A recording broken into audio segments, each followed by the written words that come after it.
At eto na nga po mga ka-GT, good evening sa mga taga Thailand at yung aking kaibigan na si Joaquin Torres Tamay III, ang dati kong karadyo. Shoutout sa iyo! At yun nga po mga ka-GT, pagkatapos pa namin sa Jod Pairs, dumiretso po kami ng Chinatown. At dito po sa Chinatown, ayan, nakita nyo naman po, sakay na naman po kami ng isang application na pan-transportation dito. At ayan, nakakaranas po tayo ng traffic. At dito po mga ka-GT, dadaan po tayo sa freeway kung tawagin nila na 50 baht ang bayad. Ayun na nga po, sunod-sunod lang po tayo. Papunta po kami Chinatown, galing Jod Pairs. Medyo ilang minuto rin po, siguro mga 30 to 45 minutes ang biyahe namin mga ka-GT. At ito po yung pupunta namin Chinatown at medyo marami po ritong makakainan. Tapos makikita nyo po ang dami rin po ibang country rito nagpupunta. At ayan, nag-freeway po kami at medyo mabilis po rito. Talaga medyo malayo naman po yung Chinatown. At ayan po. At mga ka-GT, galing kami Jod Pairs. Dumiretso po rito para magmekos-mekos lang po tayo dito. Mga ka-GT, ayan, baba po kami sa ayan at hinanap po namin dito si Nantong kung nasan sila. Nauna po kasi kami pero nauna po silang nakarating dito, nakauna po sila nakapag-book ng application sa na transportation dito nang papunta po kami sa Chinatown. Ganito po agara dito, Chinatown po ang tawag dito pero syempre alangan naman po maging Philippine town to. At ayun nga, marami po makakainan dito, paikot-ikot lang po tayo dito. Marami rin po kayo makikita dito mga nagsasayaw na pwedeng tapos meron din po sa kanilang hindi naman po ganun kadami pero meron mga nangihingi rin po sa kanilang barya kung tawagin dito. Lalakadin nyo lang po itong kahabaan na itong Chinatown na to. Siyempre, hindi tayo magpapakit dyan at naghahanap ng kainan. At dito nga po nagkasundo na dito na lang po kumain. Yung kinainan po namin, yung dating kinainan namin nung nakaraan dito. At ayan, yung mga JT. Yan po yung sikat na sikat dito ngayon. At bumili po ako ng isa niyan at meron tayong pagbibigyan sa mga lahat ng mga nagchat-chat sa akin. Hindi kayo mawawalan. Hindi rin kayo magkakameron mga ka-GT. At syempre, alam nyo naman po, tayo 220 pesos lang ang ating dala dito na pera. Kaya medyo hindi po tayo makakapag gala lang po tayo. At saka yan, base lang din po tayo sa dalawa kong ate. At wala naman po tayong bibilin dito. Ang talaga naman pinunta ko rin po dito ay maggala. At yun nga po, libre lang po ako ng mga kapatid ko. Kung ako po ang makaasahan, nga po ako, hindi po ako ganun wala po talaga tayong may bubunot dito. Sa kaalam lang ang tawag ko sa sarili ko at sa ibang mga ka-JT natin. At syempre, mekos-mekos lang po tayo dyan. Ikot-ikot lang ng camera. Alam nyo naman po, napaka-video tayo, bida-bida. Ayan po yung mga sasakyan na makikita nyo rito para lang din po kayo nasa Pilipinas. Kaya lang po dito wala akong nakikita medyo bulok at medyo magaganda po yung kanilang sasakyan. Meron din naman pong traffic. Talaga naman po pag inabot kayo ng fixed hour or rush hour mga ka-GT para lang din po kayo nasa Pilipinas. Pero dito po makikita nyo po yung mga karatula na yan, mga signage na yan, mga kalimitan po. Chinese po talaga nakalagay. Pero may mga language din naman po ng mga taga rito. Ayan, dire-diretso lang po tayo sa paggala. Mekos-mekos lang po tayo. Sightseeing, viewing. Different eh. Ang dami eh. Magkakaibang country ang mga nandito. May mga foreigner din, parang kagaya ko, foreign ranger. At makikita nyo po rito, marami rin pong Asian dito. Dahil po sa Asian, alam pagkakalang ko, wala naman pong bisa-bisa. Ayan, nakita nyo po yung mga Amerikana. Napakagaganda po at napakatangkad. Ayan po yung malimit na makikita nyo. Tapos meron po din dito na kagaya sa Pilipinas saka sa na yung may number na pangalan ng convenience store. Makikita nyo po yan mga ka-GT. Dire-diretso lang po tayo dito. At naghahanap po ang ate ko ng pang-alis malas. Yung pang-tawag sa store ng mga Chinese. Yung kumakaway-kaway na parang pig mga ka-GT. Pero wala pong siya nabili kasi dalawang kamay ang gusto. Sabi ko ate, nangalay na yung isa kaya hindi nagalaw yung isa.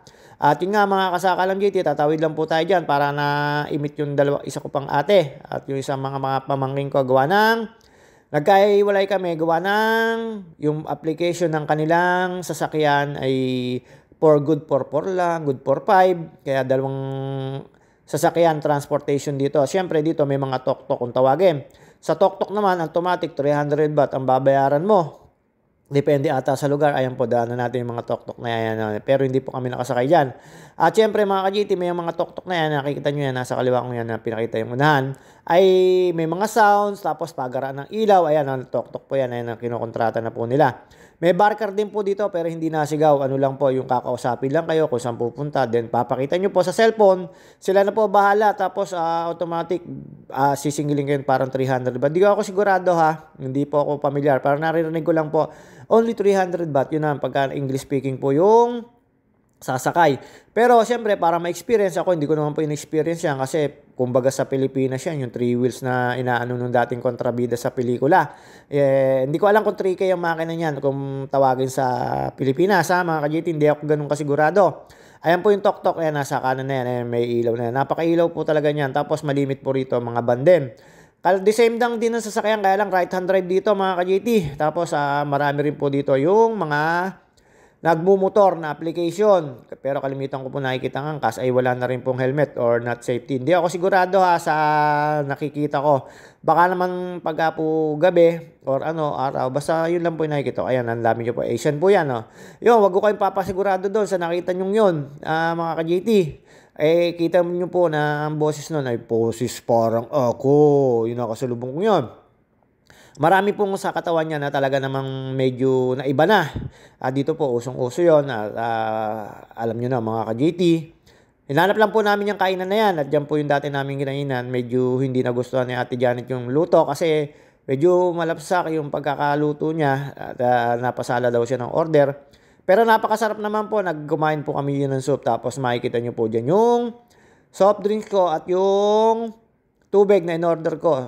Hindi ko naintindihan yung mga nakasulat. Pero ayan, mekos-mekos lang po tayo dyan. Kala mo, feeling mo, babayad ka. JT Sakalam, ikaw naman hindi. Ano ka lang naman dyan? Bodyguard ka. Ayan, ang dalawang manager. Sa mga tropa natin dyan na nanonood at sumusuporta. Maraming salamat. Talo po sa nanonood sa akin ay nakikinig. Huwag po kayo magsawa na manood sa akin. At mga ka-GT, ganito lang po tayo. Puro lang po tayo boka. Ayan yung po water po niya mga ka-GT. At natuwa po ako doon sa in-order na soda ni Kemo. Kaya umorder din ako. At ayun, dumating po. At syempre, zero yan. Zero. Zero soda. Ayan, nakita niyo po yung tatak mga ka-GT. Habang naghihintay po kami dyan, ang luto na yan. At dumating po yung soup dyan. Napakasarap po ng soup. Dito po ang soup po rito, kalimita may tanglad kung tawagin. Pero sa English, lemongrass. Ayan, subo-subo na kami dyan. Sigop-igop na kami.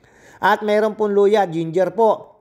Medyo maanghang po yan. Tapos yan, kumuha po ako ng tissue. Gawa ng syempre, medyo mabanas dito. Tapos binigay ko sa ating mga ko. Ayan, pagkakada kakain yan, dapat abot naman tissue yan.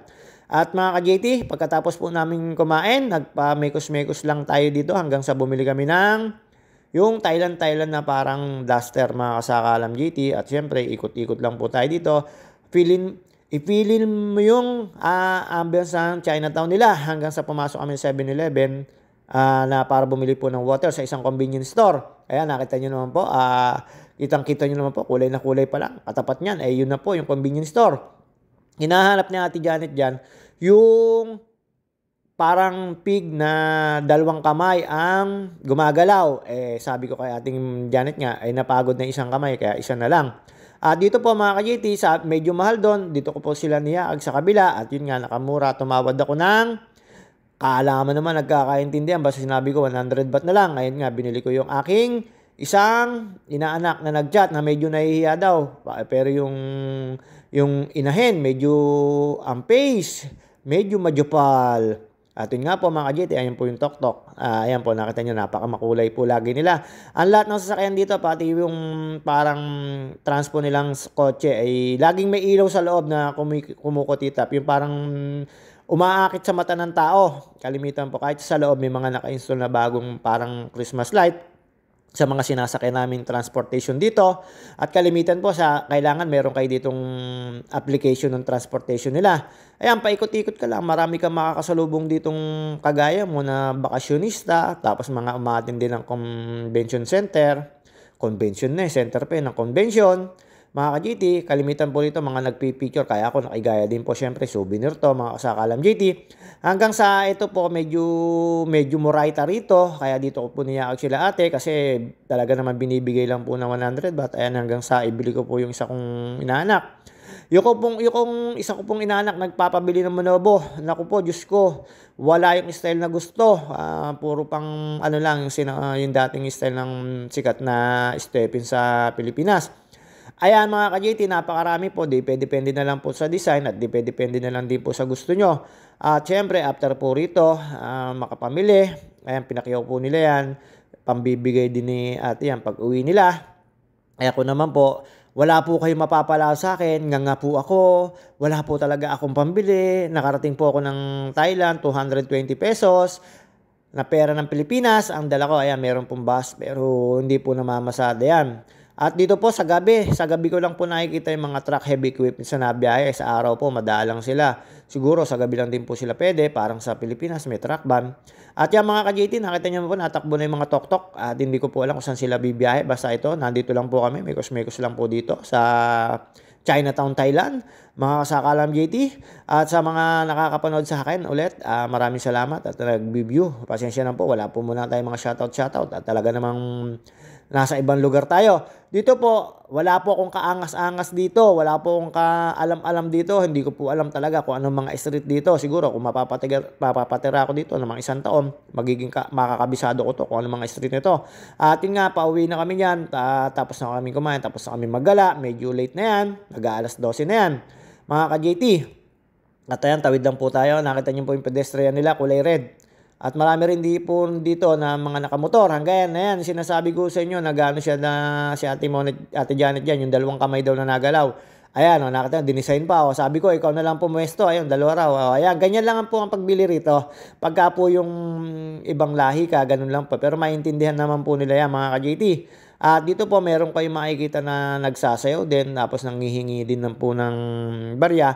Pero hindi po makukulit ang nanghihingi po dito ng barya ng baht money. At ayan mga ka-JT, may mga ice cream din po ditong kainan. Tapos ayan na makalimitan nyo po dyan mga street food.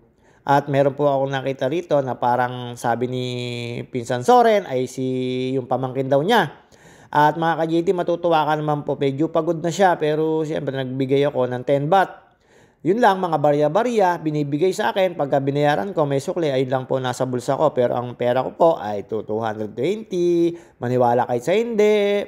Pero, gastos po ako ng 2 kong ate. Kaya po, pwede sa akin yun. Kaya po, ako, hindi po ako nagtututuro. Dahil syempre, hindi naman po tayo medyo palamuka. Pero sa pagkain, no way yun. Kahit anong gusto kong kainin, babayaran niya yan sa ibang lahi po mga ka-JT. Babayaran po ng ate ko yun. At ayan po mga ka-JT, yung sinasabi ko sa inyo na napaka-cute. At yan po yung makikita nyo rito. Ayan po yung donation box niya. Basta masaya na yan, yung bata na yan. Nakita nyo naman po, mahataw o mga ka-JT. Pero yan hindi pa ho transgender, mga kasakalam.